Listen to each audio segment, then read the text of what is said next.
সব অন্যায় আসলে অন্যায় নয়। কিছু কাজ বুঝতে হলে লাগে ধৈর্য।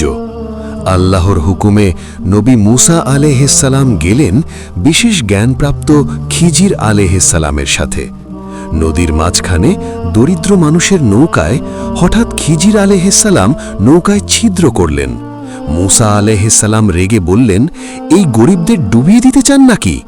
কিছু দূরে গিয়ে খিজির আলাইহিসসালাম একটি নিষ্পাপ শিশুকে হত্যা করলেন। মুসা আলাইহিসসালাম চিৎকার করে উঠলেন, এক নিরপরাধ প্রাণ কেন? আরেক শহরে যারা খাবার দিল না তাদের দেয়াল ঠিক করে দিলেন খিজির আলাইহিসসালাম।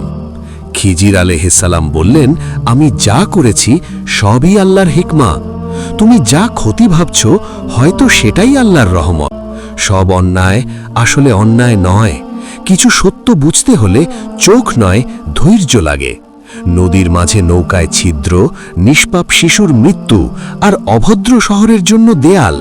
মুসা নবী রেগে গিয়েছিলেন কারণ তিনি দেখছিলেন আজ, আর আল্লাহ দেখেন আগামীকাল।